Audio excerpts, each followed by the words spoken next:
Здравствуйте, уважаемые зрители. 14 апреля в Таджикском национальном университете стартовала работа научной конференции, посвященной Дню науки в Республике Таджикистан.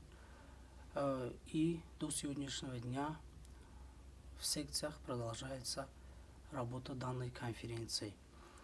В этом году конференция совпала с международным форумом, проводимым факультетом русской филологии Таджикского национального университета и Русского центра с участием ведущих ученых из Российской Федерации. Международный форум на тему «Русский язык. Читаем, слушаем, смотрим».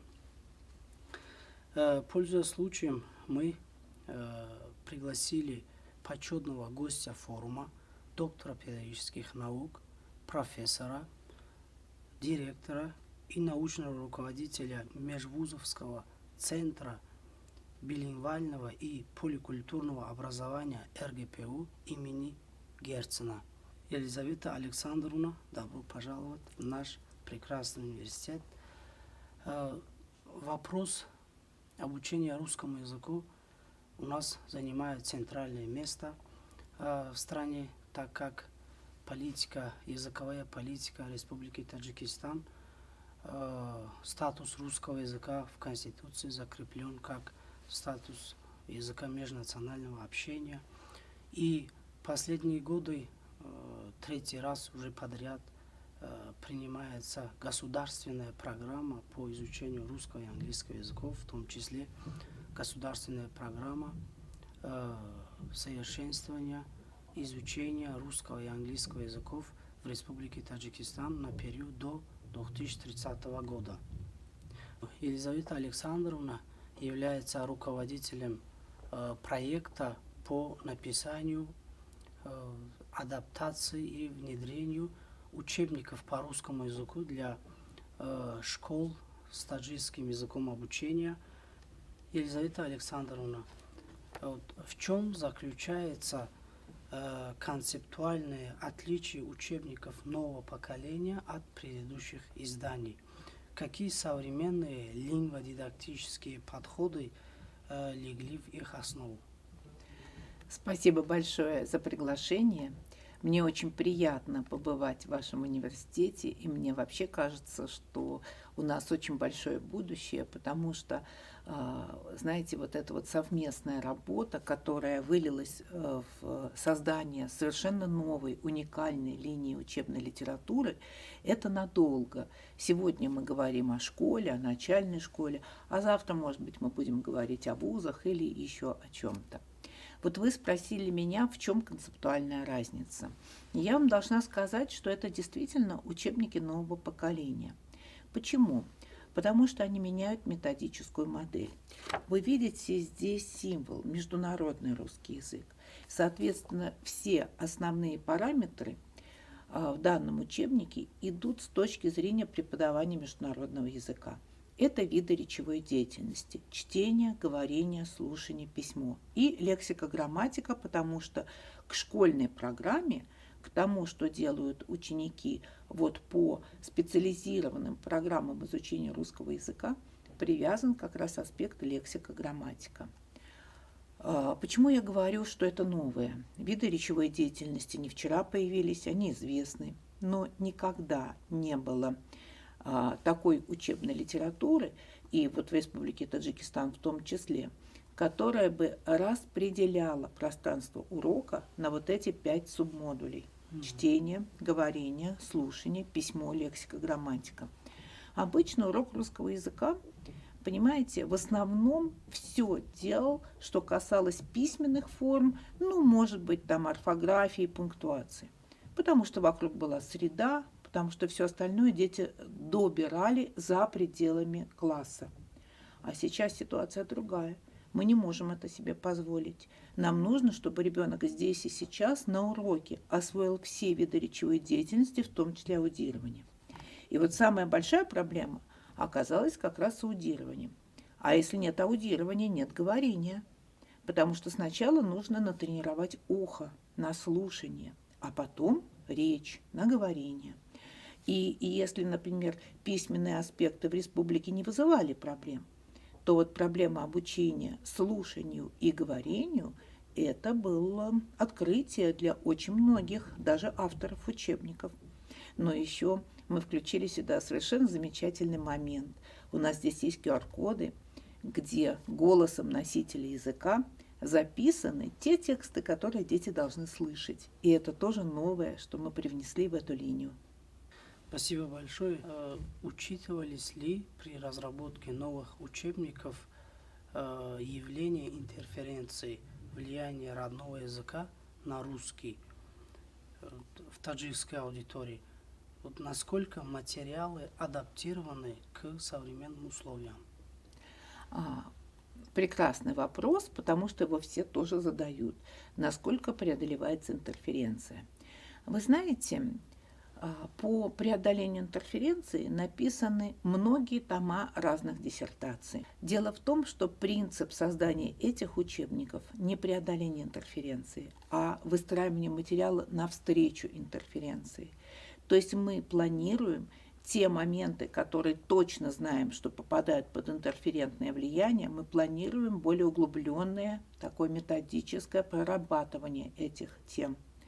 Мы не сравниваем, не идем по системно, например, сравнительному подходу, да, мы даем в основном коммуникативный подход. Он коммуникативно-когнитивный, требующий включения головы, запоминания материала и проработку вот на уровне собственной головы тех явлений, о котором ты, например, узнаешь сейчас со страниц учебника. Этот принцип навстречу интерференции широко используется в методике русского языка как иностранного. А вот в методике русского языка для национальных школ в основном использовался принцип сопоставительный. В этом разница именно такая методологическая, потому что мы действительно не сравниваем, хотя у нас здесь есть слова с переводом на таджикский язык в некоторых случаях, у нас есть словарики в конце, да, где они двуязычные, где мы переводим на таджикский язык, но при этом нет. Вот прямо напрямую здесь так, а здесь так, в учебнике такого материала нет. Здесь есть такой материал, который включает голову и говорит ребенку: смотри, здесь так, а здесь так, потому что это вот так, вот так, вот так. Но не напрямую. Это внутренний процесс, который называется навстречу интерференции. Мгм. Спасибо большое.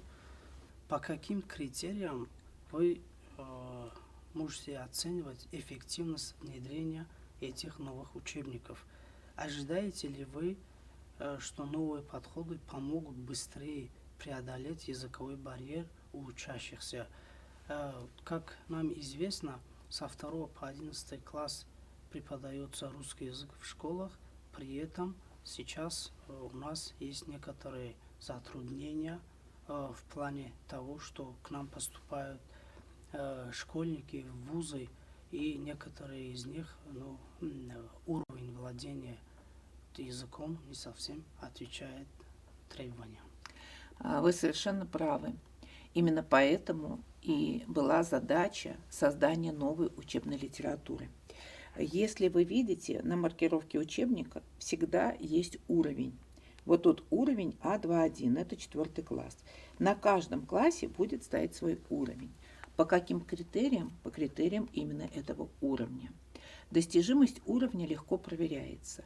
Это система таких сертификационных показателей по говорению, чтению, слушанию, письму и лексике, грамматике. 5 показателей, не один, не диктант, понимаете? 5 показателей, которые точно показывают, что не так у этого ребенка, что им не осваивается. Не осваивается письмо или не осваивается говорение. В чем проблема? И это действительно очень эффективный ход. Так учат русский язык во всем мире. И мне кажется, что наступил период, когда и в Таджикистане русский язык надо учить именно так. Потому что предыдущий опыт, бесценный опыт, но он был для другого поколения и для другой языковой ситуации, и для другого мира, если хотите. А сегодня язык выполняет не просто функцию коммуникации и не просто функцию чтения и перевода. язык – это окно в мир, язык – это средство познания. И для того, чтобы он работал на всех уровнях, нужно, чтобы он и преподавался на всех уровнях. И поэтому критериальная база очень четкая, она связана с уровнями. И мне кажется, для республики это новое. Это очень похоже на методику иностранного языка. Но поскольку у нас более глубокие, более давние, более плотные связи, содержание наших учебников, вот и текстовое, и грамматическое, оно гораздо больше, чем тот уровень, который, например, обозначается в иностранном языке. Мы постарались учесть весь опыт Таджикистана в создании учебной литературы. И у нас много интересных текстов, у нас много заданий, которые любопытны детям, игровых заданий, разного рода творческих заданий. И поэтому мне кажется, что если мы научим учителей работать по этой книге, что самое главное, а сейчас надо учить этому студентов, которые учатся, у вот этой линии будет очень большое будущее. Вы знаете, если не готов учитель, если он не умеет преподавать по вот такой книге, никакого успеха не будет. Это наша совместная работа, нам надо учить это делать и учителей, и студентов, потому что книги получились замечательные. Это не значит, что до этого были плохие. Нет, они тоже были хорошие, но они были рассчитаны на других студентов, на другую ситуацию, на другое языковое соотношение. Сегодня вот жизнь такая. Может быть, наступит завтра, где все будет по-другому, и тогда и новые книги потребуются. А сейчас надо научиться работать по этим. Спасибо большое. Вы как раз таки затронули вопрос учителей в школах. И скажите, пожалуйста, вот проходили ли учебники предварительную проверку в учебном процессе? Были ли внесены какие-то существенные изменения после отзывов практикующих учителей? Спасибо большое за вопрос. Мы работали в тесном сотрудничестве с таджикскими коллегами. Многие из них школьные учителя. Авторский коллектив – это россияне и таджикистанцы. И вот Таджикская академия образования, где уважаемая Каримова Ирина Холмовна возглавляла ее и отвечала за авторский коллектив, который был подобран, проводила разного рода экспертные оценки и на уровне школьных учителей, и на уровне ученых Таджикистана. Я вам должна сказать, что не сразу мы все были поняты. Потому что был момент, конечно, когда люди не понимали и говорили, зачем, у нас и так все хорошо, у нас нет проблем. А потом, когда мы начинали разбираться и смотреть, они говорили, да, ведь это лучше, ведь это правильно, вот это как раз то, чего не хватает, потому что была правильная оценка и ситуации, и созданных материалов. Наука, знаете, она на все времена. И академия – это тоже такой уровень, который определяет научность учебника в первую очередь. Да, действительно, с развитием информационной цифровой технологии нужно учебные материалы должны соответствовать этому процессу.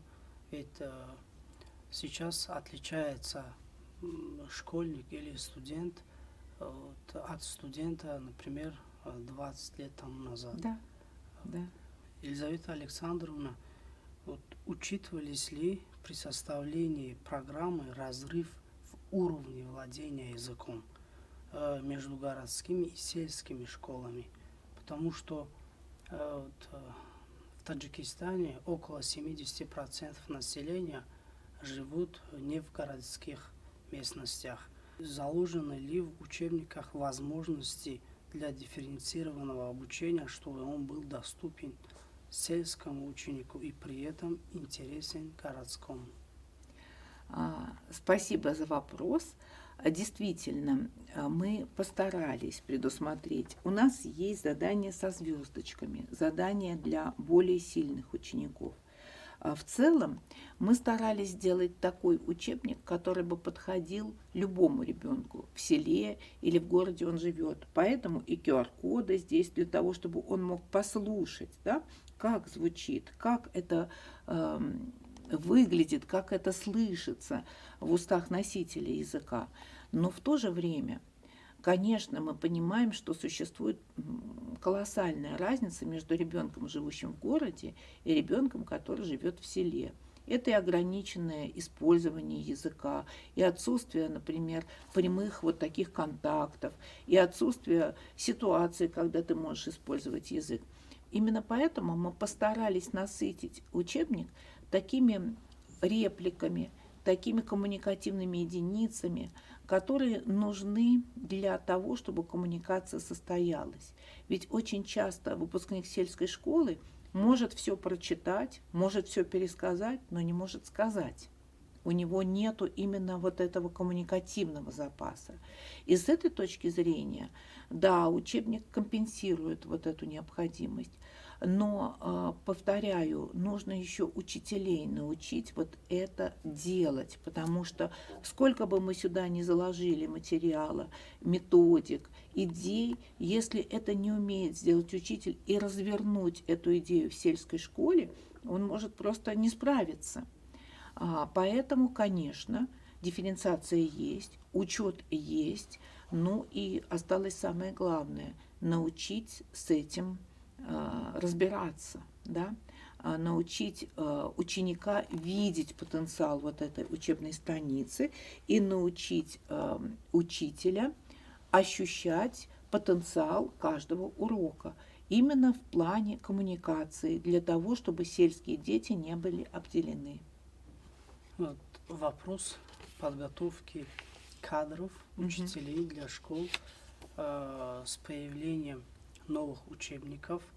Вот как раз таки здесь хотелось бы спросить, как вы смотрите на совместное написание учебников филологического профиля для вузов нашей страны, совместно с российскими авторами?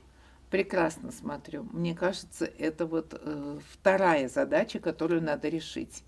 Мне кажется, нужно сейчас поставить эту задачу. Мне кажется, особенно в плане педагогического образования учителей Таджикистана нужно научить новым технологиям работы по этим книгам. Поэтому вслед за учебной серией для школы должна появиться учебная серия для вуза. Это безусловно. Хотелось бы подчеркнуть, наши преподаватели, я имею в виду преподаватели факультета русской филологии Таджикского национального университета, также являются соавторами этих учебников со 2 по 11 класс для школьников с таджикским языком обучения. Это наши профессора и ведущие доценты. И факультет готов к новым вызовам. Я думаю, что наши коллеги также готовы принимать новый вызов. Это я имею в виду для составления новых учебников для вузов, прежде всего для студентов филологического направления, в частности русского языка и литературы. И напоследок хотелось бы узнать ваше мнение и ваши советы. Какой ваш главный совет учителям, которые завтра откроют этот учебник в классе, как им максимально эффективно использовать заложенный в него потенциал? Да, это непростой вопрос. Дорогие учителя, не бойтесь новых книг. Не бойтесь того, что вы с чем-то не справитесь. Честное слово, ваш опыт и ваша интуиция поможет вам справиться с любым вызовом. Я думаю, что здесь нужно обязательно посмотреть методические рекомендации. Методические рекомендации есть к каждому учебнику, и опять-таки по QR-коду можно на них выйти, и вы можете их внимательно изучить. Что еще очень важно? Дорогие учителя, посмотрите на эти книги внимательно. На каждый урок подумайте, в чем бы вы могли изменить, дополнить или как-то украсить этот урок, да. И мне кажется, что очень многие материалы найдут отклик в ваших сердцах, потому что они сделаны как раз для вас. И очень многие материалы будут любопытны, будут важны, будут значимы. Вы, если видите тут, например, значок говорения, значит, нужно обязательно так спланировать урок, чтобы ребенок говорил. Если вы видите тут вот такие наушнички, значит, нужно прослушать текст и обязательно включить его для использования через QR-код, например, во время урока. Каждому учебнику написано методическое руководство, где есть планирование, что нужно дать обязательно, что вариативно в этом уроке и чем можно пользоваться. И вот мне кажется, что самое главное – это использовать потенциал. Дорогие учителя, не бойтесь, мы с вами, мы поможем. И я очень хотела бы, чтобы эти учебники обрели долгую-долгую жизнь. Спасибо вам, уважаемая Елизавета Александровна, за то, что вы нашли время. Уважаемые зрители, сегодня у нас был гость, доктор педагогических наук, профессор Хамраева Елизавета Александровна. Спасибо за вам. внимание. Спасибо.